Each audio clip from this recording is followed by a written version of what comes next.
पहले दोस्तों, आपसे एक छोटी सी गुजारिश है। अगर आपको कहानी अच्छी लगे तो वीडियो को लाइक करें और चैनल को सब्सक्राइब जरूर करें ताकि हमारी नई कहानी आप तक आसानी से पहुंच सके। तो चलिए बिना किसी देरी के शुरुआत करते हैं आज की इस रोमांचक कहानी की। रानी खेत की रातें हमेशा से ही कुछ ज्यादा ठंडी रही थीं। वो अजीब तरह की ठंड जो सिर्फ आपकी त्वचा पर नहीं बल्कि आपकी हड्डियों तक उतर जाती है, चाहे आप ऊनी कपड़ों में कितने ही लिपटे क्यों ना हों। मैं पिछले 12 सालों से एम्बुलेंस ड्राइवर था। इस दौरान मैंने बहुत कुछ देखा था। भयानक सड़क हादसे, लहूलुहान शरीर, अंतिम सांसों के लिए जूझते लोग। लेकिन जो उस रात हुआ उसके लिए मैं बिल्कुल भी तैयार नहीं था। उस रात मेरी ड्यूटी नाइट शिफ्ट में थी। मैं सरकारी अस्पताल के बाहर अपनी एम्बुलेंस में बैठा था, हाथ में गुनगुनी चाय का कप जिसकी भाप सर्द हवा में घुल रही थी। मेरा साथी रवि पैसेंजर सीट पर ऊँग रहा था। उसकी सांसों की गर्माहट से खिड़की पर हल्की धुंध जम गई थी। तभी अचानक हमारे रेडियो में खड़खड़ाहट हुई और एक कर्कश आवाज ने सन्नाटे को चीर दिया।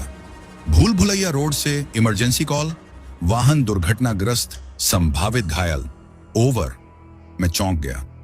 भूल भुलैया रोड, वो घने देवदार के जंगलों के बीच से गुजरने वाला एक पुराना वीरान रास्ता जिसे लोग सालों से इस्तेमाल नहीं करते थे। वहां कोई क्यों जाएगा? मैंने तुरंत रेडियो उठाया, कॉपी किया। हम रास्ते में हैं, ओवर। रवि ने करवट बदली और कराहते हुए बोला, भाई ये रात के टाइम कहां बुला रहे हैं? मैंने बिना कुछ बोले इंजन स्टार्ट कर दिया। एम्बुलेंस की गड़गड़ाहट अस्पताल के सुनसान अहाते में गूंज उठी। मन में एक अजीब सा डर था, जैसे कुछ गलत होने वाला था। हम भूल भुलैया रोड की ओर बढ़े। अस्पताल से वहां तक पहुंचने में 20 मिनट लगते थे। रास्ते के दोनों तरफ घने देवदार के पेड़ खड़े थे जो ठंडी हवा के झोंकों में अजीब तरह से झूम रहे थे। रवि ने पुराना एफएम रेडियो ऑन कर दिया। बीच बीच में स्टैटिक की खड़खड़ाहट होती और फिर कोई पुराना पहाड़ी लोकगीत बजने लगता। तू मान या ना मान, भाई यहां कुछ गड़बड़ जरूर है, रवि बड़बड़ाया, घबराई नजरों से बाहर झांकते हुए। मैंने लंबी सांस ली। बस जल्दी पहुंचो, मरीज को उठाना है और वापस आना है। कुछ देर बाद हम हादसे की जगह पर पहुंच गए, लेकिन वहां कुछ भी नहीं था। न कोई टूटी फूटी गाड़ी, न कोई जख्मी इंसान, न सड़क पर टायरों के निशान, बस एक अजीब सा सन्नाटा। मैंने टॉर्च उठाई और एम्बुलेंस से बाहर निकला। चारों ओर नजर दौड़ाई। हवा में एक अजीब सा गंध फैला था, जले हुए रबर और किसी सड़ते हुए चीज की मिली जुली बदबू। तभी एम्बुलेंस का रेडियो फिर से खड़खड़ाया। आप आ गए? मैंने घबराकर पीछे मुड़कर देखा।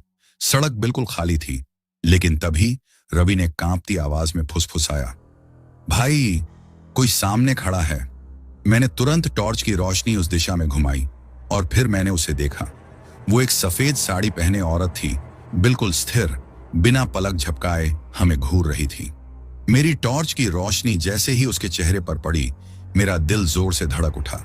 उसके लंबे बिखरे हुए बाल आधे चेहरे को ढंके हुए थे। हल्की चांदनी उसकी आकृति पर पड़ी, लेकिन वो किसी धुंधले साए जैसी लग रही थी, जैसे उसकी मौजूदगी इस दुनिया से ताल्लुक ही नहीं रखती थी। वो हिली तक नहीं, वो पलक भी नहीं झपका रही थी, बस घूर रही थी। रवि ने मेरी बाजू पकड़ ली। उसकी उंगलियां बर्फ जैसी ठंडी थीं। भाई चलो यहां से। लेकिन मैं एक एम्बुलेंस ड्राइवर था। मेरा काम जान बचाना था, लोगों से भागना नहीं। मैंने एक कदम आगे बढ़ाया। मैडम आप ठीक हैं? आपको चोट लगी है? कोई जवाब नहीं। तभी एम्बुलेंस का रेडियो फिर से खड़खड़ाया, लेकिन इस बार आवाज अजीब और टूटी फूटी थी, जैसे कोई पुरानी फटी कैसेट बज रही हो। मुझे घर छोड़ दो। मेरी रीढ़ में ठंडी सिहरन दौड़ गई। रवि ने मेरे जैकेट को जोर से खींचा। गाड़ी स्टार्ट कर भाई, चल। मैंने हिचकिचाते हुए टॉर्च की रोशनी फिर से उस औरत पर डाली, लेकिन वो वहां नहीं थी, गायब। मेरा दिल उछलकर गले में आ गया। मैंने झटपट एम्बुलेंस की ओर दौड़ लगाई। रवि ने दरवाजा धड़ाम से बंद किया। भाई वहां कोई नहीं था, रवि घबराकर फुसफुसाया। मैंने इंजन स्टार्ट करने के लिए चाबी घुमाई। धड़ाम। पीछे की दरवाजे जोर से झटके के साथ खुल गए। मैंने घबराकर रियर व्यू मिरर में देखा और खून जमाने वाली सच्चाई सामने थी। वो अंदर थी, वही सफेद साड़ी पहने औरत स्ट्रेचर पर बैठी हुई, बिल्कुल शांत, हाथ उसकी गोद में सलीके से रखे हुए थे, आंखें सीधी मुझ पर टिकी हुई। और फिर वो मुस्कुराई, धीरे धीरे, ठंडी, डरावनी, खौफनाक मुस्कान। रवि चीख पड़ा। मैंने घबरा कर एक्सीलेटर दबाया। एम्बुलेंस आगे झटके से दौड़ पड़ी। सायरन गूंज उठा, लेकिन उसकी आवाज सामान्य नहीं थी। वो एक मशीन की आवाज नहीं थी, वो एक औरत की चीख थी, जैसे कोई औरत कराह रही हो, जैसे कोई दर्द से तड़प रही हो। मैंने पीछे नहीं देखा, मैंने गाड़ी नहीं रोकी, मैं बस भागता गया। लेकिन मेरे भीतर एक भयानक एहसास था। वो कहीं नहीं जा रही थी, वो हमारे साथ थी। रास्ता घुमावदार था। देवदार के घने जंगलों के बीच एम्बुलेंस तेजी से दौड़ रही थी। रवि बगल में हाँफ रहा था। उसका चेहरा सफेद पड़ चुका था, माथे से ठंडे पसीने की बूंदें टपक रही थीं। भाई, वो अंदर कैसे आई? उसने कांपती आवाज में पूछा। मेरे पास कोई जवाब नहीं था। मैंने दोबारा रियर व्यू मिरर में देखा। वो अभी भी वहां थी, लेकिन अब उसका सिर हल्का सा झुका हुआ था और उसके होंठ धीरे धीरे हिल रहे थे। वो कुछ बड़बड़ा रही थी, लेकिन सायरन की भयानक चीख के कारण मैं कुछ सुन नहीं सका। और फिर सायरन अचानक बंद हो गया। हेडलाइट्स झपझपाई और रास्ता बदल चुका था। सड़क किनारे के लैंप पोस्ट गायब थे, साइनबोर्ड नहीं थे, और सबसे डरावनी बात, अस्पताल कहीं नहीं था। इसके बजाय सामने एक पुरानी टूटी फूटी इमारत खड़ी थी, बिल्कुल वीरान। उसकी दीवारें काई और बेलों से ढकी हुई थीं। रवि की सांसें तेज हो गईं। भाई, यह अस्पताल नहीं है।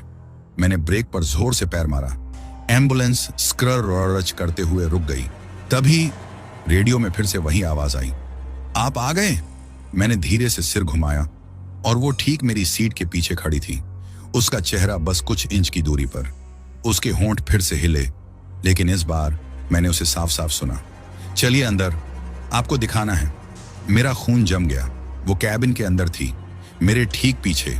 उसकी सांसें मेरी गर्दन को छू रही थी, बर्फ जैसी ठंडी।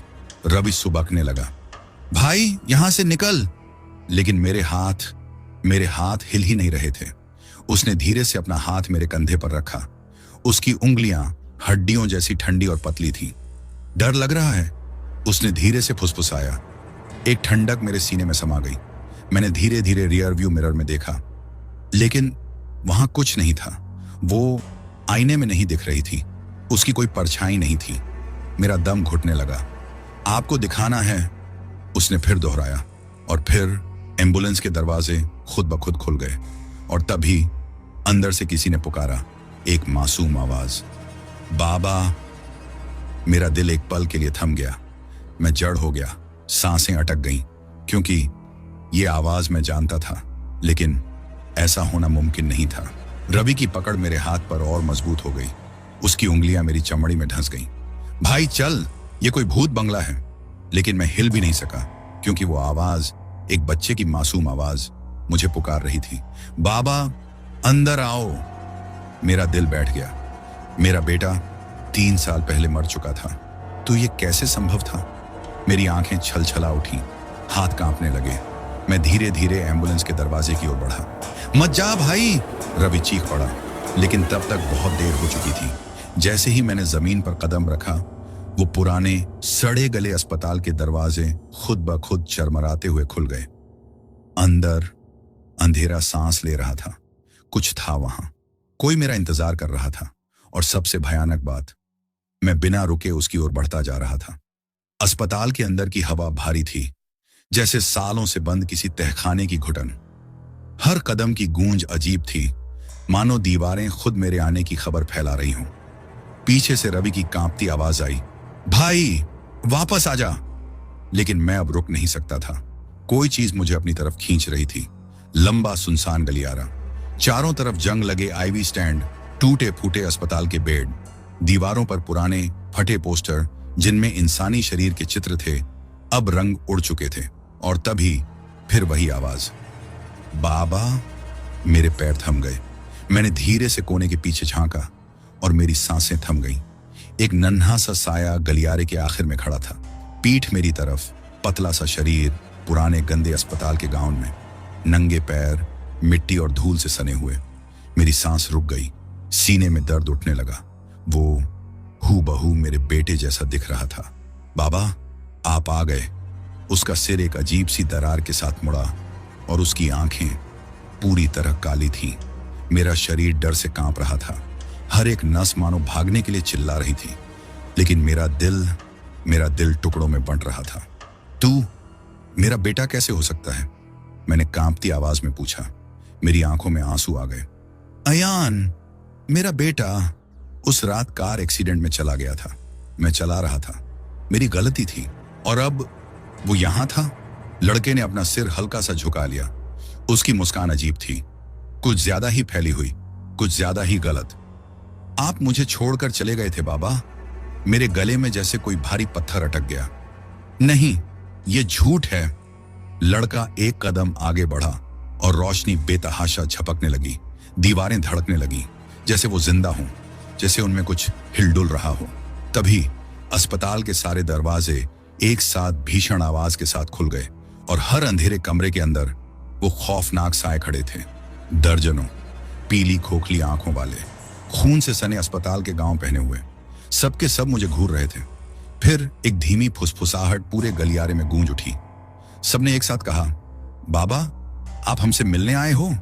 उनकी आवाजें हर तरफ से मुझे घेरने लगी, गहरी, ठंडी, दम घोंटने वाली।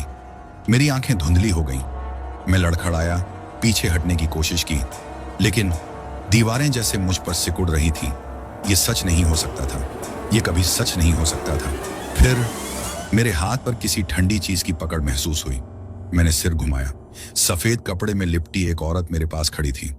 अब वो मुस्कुरा रही थी, लेकिन उसकी मुस्कान कुछ बहुत ज्यादा चौड़ी थी, अस्वाभाविक, डरावनी। यह जगह सिर्फ तुम्हारे लिए खुली है, उसने फुसफुसाया। मेरा दिल पागलों की तरह धड़कने लगा। बाहर से रवि की घबराई हुई आवाज आई, भाई वापस आ। लेकिन मैं हिल भी नहीं सका, क्योंकि लड़का जो मेरे बेटे की शक्ल में था अब मेरी तरफ बढ़ रहा था, और उसके पीछे वो सारे मरीज अपने अपने कमरों से बाहर आ रहे थे। उनके मुंह असामान्य रूप से चौड़े हो रहे थे। उनकी खाली अंधेरी आंखें मुझ पर टिकी थीं, और वो सब मुझे बाबा बुला रहे थे।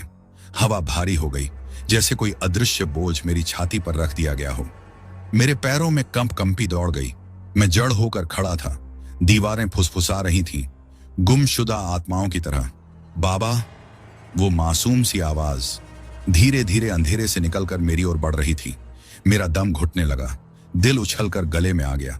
लड़का जिसने मेरे मर चुके बेटे की शक्ल ले रखी थी एक और कदम आगे बढ़ा। आप मुझे छोड़कर चले गए थे बाबा। उसकी आंखें पूरी तरह काली, एकदम खाली, बिना किसी जिंदगी के निशान के। मैंने सिर झटका, पीछे हटने की कोशिश की, लेकिन दीवारों से हाथ निकल आए, पीले, सड़े गले, बर्फ जैसे ठंडे। उन्होंने मेरी कलाई पकड़ ली, मेरे टखने, मेरा गला। वो मुझे अंदर खींच रहे थे। मैंने खुद को छुड़ाने की कोशिश की, तड़प कर चीखने लगा, लेकिन उनकी पकड़ और मजबूत हो गई। सफेद कपड़ों वाली औरत पास खड़ी थी। उसका चेहरा शांत था, डरावनी हद तक शांत। तुम्हें भी यहीं रहना होगा, उसने धीरे से कहा। मेरा दिमाग दहाड़ रहा था, मेरी सांसें जल रही थीं, और फिर सारी दीवारें अचानक से दरारों में बदल गईं, जैसे कोई विशालकाय मुंह खुल गया हो, और अंधेरा मुझ पर टूट पड़ा, और मैं अंधकार में घसीटा गया। चारों तरफ सन्नाटा था, दम घोंट देने वाला, भीषण। मैं गिर रहा था, पर हवा में नहीं। कुछ गाढ़ा था, भारी, जैसे मैं किसी काले अथाह पानी में डूबता जा रहा था। मेरा शरीर हल्का महसूस हो रहा था, फिर भी बंधा हुआ था। वो बर्फ जैसी ठंडी उंगलियां अभी भी मेरी कलाई और टखनों को जकड़े हुए थीं, खींचती जा रही थीं, गहराई में, अनजाने में। फुसफुसाहट कभी बंद नहीं हुई। बाबा, बाबा, बाबा। अंधेरे में वो आवाजें गूंज रही थीं, धीरे धीरे, तेज, विकृत, अस्वाभाविक। मैंने हवा के लिए हाँफते हुए सांस लेने की कोशिश की, पर मेरे फेफड़े हिलने से इनकार कर रहे थे। घबराहट ने मेरे सीने को कसकर जकड़ लिया। फिर नीचे कहीं हल्की सी रोशनी झिलमिलाई, बीमार सी झपकती हुई, जैसे किसी पुराने अस्पताल के बुझते हुए ट्यूबलाइट। और फिर मैं गिरना बंद कर चुका था। जोर से टाइल वाले ठंडे फर्श पर आ गिरा। मेरे घुटनों में झंझनाहट दौड़ गई। मैंने कांपते हाथों से खुद को ऊपर उठाने की कोशिश की, और फिर मेरी रगों में खून जम गया।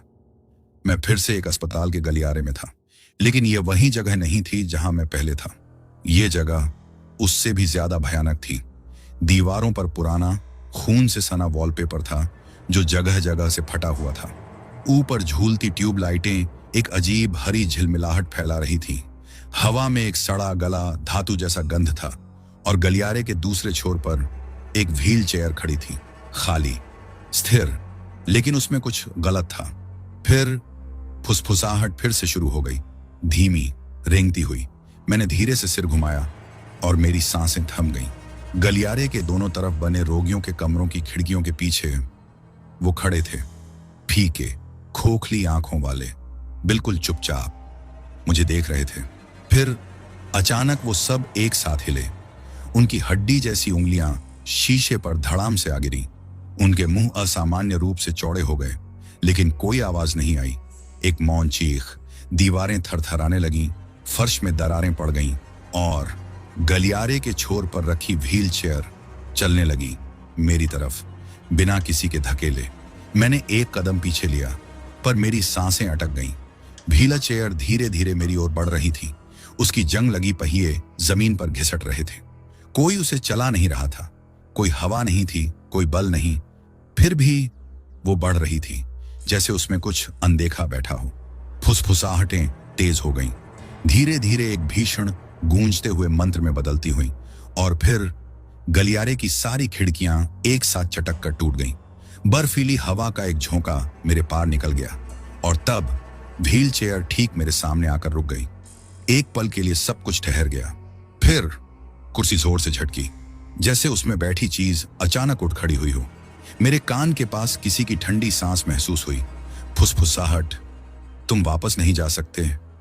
मैंने झटके से सिर घुमाया। कुछ नहीं था, लेकिन दीवारें बदल चुकी थीं। वो फटा पुराना वॉलपेपर अब सूखे खून से सना नहीं था। अब वह ताजा था, गहरा लाल, और उससे अभी भी बूंद बूंद रक्त टपक रहा था। मरीजों के नाम लाल रंग में हर दीवार पर बिखरे हुए थे, कुछ बड़े, कुछ छोटे, कुछ ऐसे जैसे किसी ने उन्हें नाखूनों से खोद कर लिखा हो। और फिर सूची के सबसे निचले हिस्से पर मैंने अपना नाम देखा, आरिफ शेख, भर्ती किया गया। एक तीव्र सिहरन मेरी रीढ़ में दौड़ गई। डर नहीं, खौफ, असली, हड्डियों तक उतर जाने वाला खौफ। मैं सिर्फ इस जगह में फंसा नहीं था। मैं मुड़ा, बेताबी से बाहर निकलने का रास्ता खोजने लगा और उसे देखा। हॉलवे के छोर पर एक नर्स खड़ी थी। उसकी सफेद वर्दी गंदी और मैली थी, सिर पर रखा कैप थोड़ा तिरछा, मानो वह वहीं सालों से खड़ी हो। उसका सिर झुका हुआ था, चेहरा छिपा हुआ। एक हाथ में उसने जंग लगा क्लिपबोर्ड पकड़ा था, दूसरे हाथ में एक लंबा धारदार सर्जिकल चाकू। मेरा दिल उछलकर गले में आ गया। मैंने एक कदम पीछे लिया और तभी उसका सिर झटके से ऊपर उठा। उसका चेहरा गलत था, उसके होंठ मोटे काले धागों से सिल दिए गए थे। फिर भी मैंने उसे हंसते सुना, एक गहरी घुटी हुई हंसी, जैसे कोई और अंदर से उसके लिए हंस रहा हो। बत्तियां जोर से झपकने लगीं। उसने एक धीमा झटकेदार कदम मेरी ओर बढ़ाया। उसके चाकू की नोक दीवार पर रगड़ खा रही थी, एक खौफनाक चीर देने वाली आवाज के साथ। फुसफुसाहटें अचानक एक चीख में बदल गईं और तब मुझे एहसास हुआ वह अकेली नहीं थी। टूटे हुए शीशों से निकलकर कई आकृतियां बाहर आ रही थीं। उनकी खोखली निर्विकार आंखें मुझ पर जमी थीं, मुंह पीड़ा में विकृत थे, और फिर वे सभी मेरी तरफ दौड़ पड़े। मेरे गले में एक चीख अटकी रह गई, लेकिन कोई आवाज नहीं निकली। नर्स, जिसकी सिल गई मुस्कान अब भी मौजूद थी, तेजी से मेरी ओर बढ़ रही थी। उसके हड्डी जैसे पतले हाथों ने जंग लगे चाकू को कसकर पकड़ रखा था। उसके पीछे वे सभी मरीज टूटे शीशों से घिसटते, रेंगते, कांपते हुए मेरी ओर आ रहे थे। मैंने पलटकर भागना शुरू किया। मेरे पैर भारी लग रहे थे, लेकिन डर ने मुझे और तेज धकेल दिया। हॉलवे लंबा होता जा रहा था। बत्तियां झपक रही थीं, परछाइयां अपने आप हिल रही थीं। एक ठंडी हवा गलियारे में गूंज उठी। कानों में फुसफुसाहटें गूंजने लगीं। रुक जाओ, तुम हमारे हो। मैंने अपने कान बंद कर लिए, खुद को न रोकने के लिए मजबूर किया, पर फिर सामने का दरवाजा जोर से बंद हो गया। मैं ठिठक गया, मेरी सांसें उखड़ गईं, दीवारें सिकुड़ने लगीं, हॉलवे सिमटने लगा, जैसे यह मुझे कुचलने वाला हो। पीछे से सरसराहट की आवाजें, खुरदुरी चीखें, कदमों की गूंज तेज होती जा रही थी। मैंने मुड़कर देखा, नर्स मुझ पर झपटी, चाकू ऊपर उठा हुआ। मैंने खुद को एक तरफ झोंक दिया और सीधे आधे टूटे सीढ़ी के दरवाजे से टकराया। अचानक नीचे गिरने लगा। ठंडी पत्थर की सीढ़ियों से टकराते ही दर्द की एक लहर मेरे शरीर में दौड़ गई। हर हड्डी जैसे चटक गई हो। हवा भारी हो गई। सड़ांध और खून की गंध मेरी नाक में भर गई। मैंने कराहते हुए खुद को उठाया और तभी एहसास हुआ कि मैं कहां था। बेसमेंट। यहां अंधेरा था। सिर्फ एक हल्की मध्यम लाल रोशनी दूर कोने से झलक रही थी। मैंने उस रोशनी की ओर देखा और मेरा दिल थम गया। चारों ओर जंग खाई अस्पताल की बेड्स थीं। हर बेड पर खून में सने सफेद चादर में लिपटे हुए शरीर पड़े थे। वे हिल नहीं रहे थे, पर मैं उनकी सांसें सुन सकता था। वे जिंदा थे या शायद कुछ और। दीवारें पुरानी जली हुई एक्सरे फिल्मों से ढकी थीं। हर तस्वीर में मुड़े तुड़े विकृत कंकाल थे। और फिर छत पर टंगा एक विशाल शीशा पूरे कमरे का अक्स दिखा रहा था, पर उसमें बेड्स पर पड़े हुए शव बैठ चुके थे। उनके सिर मेरी ओर मुड़ चुके थे और वे सभी मुस्कुरा रहे थे। एक ठंडी लहर मेरी रीढ़ में दौड़ गई। मैंने एक कदम पीछे लिया। दिल जोर से धड़कने लगा। बेड्स चरमराने लगे। चादरों के नीचे दबे शरीर हिलने लगे और फिर एक आवाज पूरे बेसमेंट में गूंजी, मरीज आरिफ शेख, इलाज शुरू किया जा रहा है। मैं जम गया। आवाज गहरी थी, टूटी फूटी, जैसे यह खुद दीवारों के भीतर से आ रही हो। फिर बत्तियां भक्क से जल उठी। कमरे के अंत में एक पुरानी ऑपरेटिंग टेबल रखी थी। उसके ठीक नीचे एक फड़फड़ाती हुई सर्जिकल लाइट टंगी थी और टेबल के पास एक डॉक्टर खड़ा था। उसका चेहरा फटा हुआ सर्जिकल मास्क के पीछे छिपा था। आंखें गहरी, खोखली। उसके दस्तानों में एक जंग लगा हड्डी काटने वाला आरा था। शीशा फिर से कांपा। उसकी सतह में दरारें फैलने लगीं और फिर मैंने उसमें अपना अक्स देखा। मैं ऑपरेटिंग टेबल पर बंधा हुआ था। डॉक्टर मेरे ऊपर झुका था। उसका आरा मेरी छाती की ओर झुक रहा था और फिर मैंने ठंडे खून से सने कपड़ों को अपनी कलाइयों के चारों ओर कसते हुए महसूस किया। मैंने नीचे देखा और पाया कि चादरें मुझे बेड की तरफ खींच रही थीं। मैंने खून से सनी चादरों से खुद को छुड़ाने की कोशिश की, लेकिन वे और कस गईं। मुझे घसीटते हुए ऑपरेटिंग टेबल की ओर खींचने लगी। फटे हुए मास्क वाला डॉक्टर चुपचाप देख रहा था। उसकी खोखली आंखें झपकती रोशनी के नीचे अजीब चमक रही थी। छत पर लगे शीशे में मेरा भविष्य दिख रहा था। मैं ऑपरेटिंग टेबल पर पड़ा हुआ और वो जंग लगा आरा मेरी छाती पर झुकाए हुए। मैंने और जोर लगाया, अपने नाखून ठंडी फर्श पर घसीटते हुए, लेकिन वो अदृश्य ताकत मुझसे कई गुना ज्यादा ताकतवर थी। तभी एक ठंडी फुसफुसाहट मेरे कानों में सरसर आई। इलाज अब शुरू होता है। और फिर चादरें झटके से कस गईं। एक झटके में मैं हवा में उछला और सीधे ऑपरेटिंग टेबल पर गिरा। मेरे हाथ पैर किसी अदृश्य ताकत ने जोर से जकड़ ली। मैं हिल भी नहीं पा रहा था। जंग लगे आरे का तीखा फल मेरे पसलियों की ओर झुकने लगा। मैं चीख पड़ा और डॉक्टर ने कटाई शुरू कर दी, लेकिन दर्द नहीं हुआ। सिर्फ एक अजीब एहसास, जैसे कोई मुझे खींच रहा हो, मरोड़ रहा हो, मुझे खत्म कर रहा हो।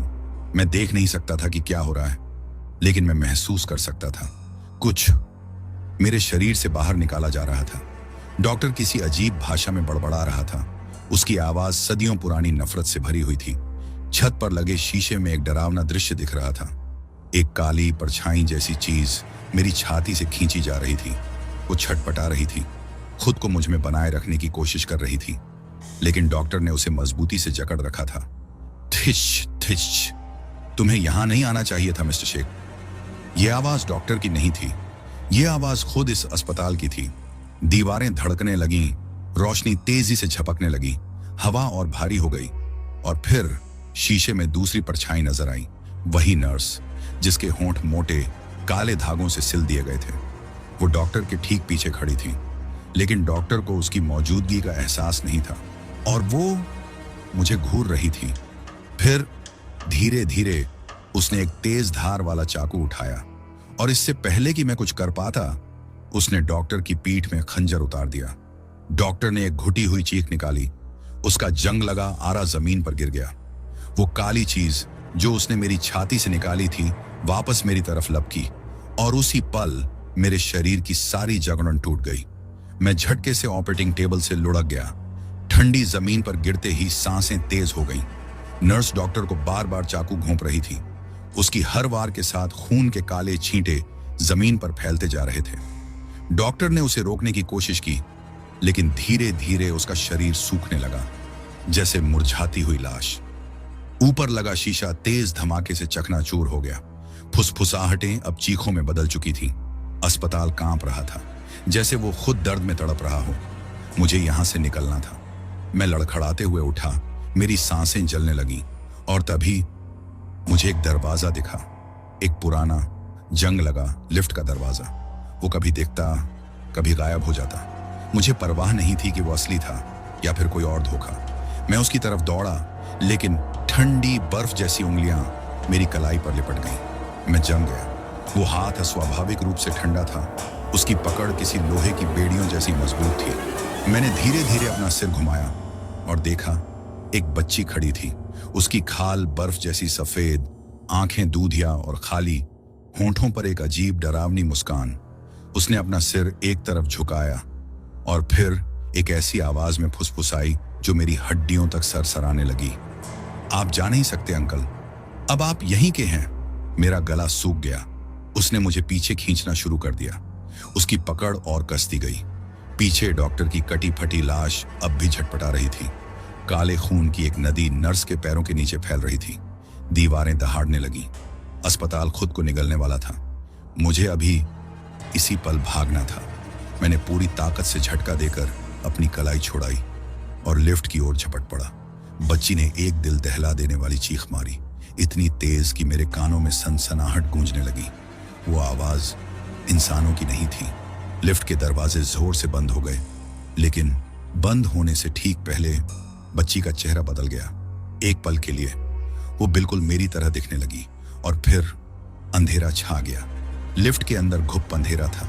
कोई बटन नहीं, कोई रोशनी नहीं, सिर्फ खामोशी। एक पल के लिए मुझे लगा कि मैं मर चुका हूं। फिर फुसफुसाहटें वापस लौट आईं। तुम्हें भागना नहीं चाहिए था, हमें सर्जरी पूरी करने देनी चाहिए थी। अब तुम कभी नहीं जाग पाओगे। मेरी सांसें उखड़ रही थीं, उंगलियां बेतहाशा कांप रही थीं। ठंडी धातु की दीवारों को कसकर पकड़ते हुए मैं खुद से सवाल करने लगा, क्या मैं वाकई बच निकला था या मैं और गहराई तक उनके जाल में फंस चुका था? अचानक लिफ्ट झटके से रुक गई। एक तीव्र लाल रोशनी पूरे कैबिन में फैल गई। दरवाजे धीरे धीरे खुले और मैं बाहर निकला, ठीक उसी जगह पर जहां से मैंने भागने की कोशिश की थी। मेरा दिल धक से रह गया। फिर वही जर्जर दीवारें, वही झपकती हुई रोशनी, वही व्हील चेयर जो गलियारे के आखिर में मेरा इंतजार कर रही थी।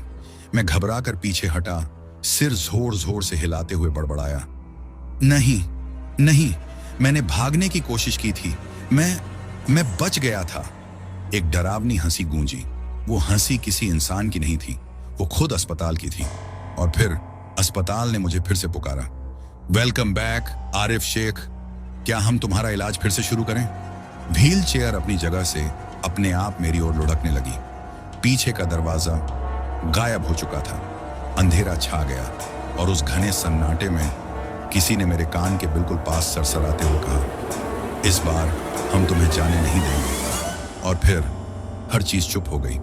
अंधेरा सब कुछ निगल गया। मैं स्तब्ध खड़ा था, दिल जोरों से धड़क रहा था। सांसें रुक रही थीं, कोई हलचल नहीं, कोई आवाज नहीं, कुछ भी नहीं। फिर एक फुसफुसाहट, चलो दोबारा शुरू करते हैं मिस्टर शेख। आवाज मेरे सिर के अंदर से आ रही थी, जैसे कोई कीड़े मेरी खोपड़ी के अंदर रेंग रहे हों। सामने हल्की रोशनी टिमटिमाई। व्हील चेयर अब भी वहीं खड़ी थी, खाली, मुझे अपनी ओर बुलाती हुई, जैसे कोई भूखी अंधेरी गुफा। मैंने भागने की कोशिश की, लेकिन गलियारा खुद मुड़ने लगा। कोई रास्ता नहीं बचा, कोई दरवाजा नहीं। मैं फंस चुका था। दीवारें पिघलने लगीं और उन पर चेहरे उभर आए, मुरझाए सड़े गले चेहरे, चीखते कराहते चेहरे। वे मेरा नाम फुसफुसाने लगे, आरिफ, आरिफ, बैठ जाओ आरिफ, उन्हें तुम्हारा इलाज करने दो। ठंडी हवा का झोंका मेरी रीढ़ में सिहरन पैदा कर गया। मैंने धीरे से सिर घुमाया और देखा वो नर्स जिसके होंठ मोटे काले धागों से सिल दिए गए थे, वो मेरे ठीक सामने खड़ी थी। उसका सिर असामान्य रूप से एक तरफ झुका हुआ, सड़े गले हाथ मेरी ओर बढ़ रहे थे। मत लड़ो, उसने फुसफुसाया, डॉक्टर तुम्हारा इंतजार कर रहा है। मैंने पीछे हटने की कोशिश की, लेकिन जमीन अब ठोस नहीं थी। मेरे पैर उसमें ढंसने लगे, जैसे मैं किसी दलदल में फंस गया हूं। व्हील चेयर अब और करीब आ चुकी थी। मैंने संघर्ष किया, दीवारों को नोचने लगा, लेकिन उन पिघलती हुई दीवारों से अनगिनत हाथ निकले। उन्होंने मुझे जकड़ लिया, मेरी बाहें, मेरे पैर, मेरी गर्दन। उन्होंने मुझे नीचे खींच लिया और फिर मैं गिरने लगा। तेज झटके के साथ जमीन से टकराया। फुसफुसाहटें अचानक रुक गईं। अस्पताल की सड़ी गली बदबू गायब हो गई। मैंने घबराकर आंखें खोली और सांस रुक गई। मैं बाहर था, एक वीरान सड़क के बीचों बीच पड़ा हुआ। थोड़ी दूर मेरी एम्बुलेंस खड़ी थी। अस्पताल कहीं नहीं था। ऊपर रात का स्याह आकाश फैला था, खामोश, अंतहीन। क्या यह खत्म हो गया? मैंने कांपते हुए खुद को उठाया। पूरा शरीर दर्द से कराह रहा था। सड़क सुनसान थी, कोई रोशनी नहीं, कोई इंसान नहीं, सिर्फ खामोशी। मैं डगमगाते हुए एम्बुलेंस की ओर बढ़ा। हर सांस जैसे आग की तरह जल रही थी। दरवाजा खोला और मेरे शरीर का सारा खून जम गया। ड्राइवर की सीट पर मैं पहले से ही बैठा हुआ था, अपनी ही लाश को घूरता हुआ। खुली बेजान आंखें और होंठ काले धागों से सिल दिए गए। और फिर पीछे के शीशे में वो नर्स मुस्कुराती हुई दिखी। आखिरी चीज जो मैंने सुनी, वेलकम होम मिस्टर शेख। फिर अंधेरा सब कुछ निगल गया। तो दोस्तों, आज की कहानी यहीं पर समाप्त होती है। उम्मीद है कि आपको यह कहानी पसंद आई होगी। अगर आपको हमारी कहानी अच्छी लगी तो कृपया नीचे कमेंट करके हमें जरूर बताइए।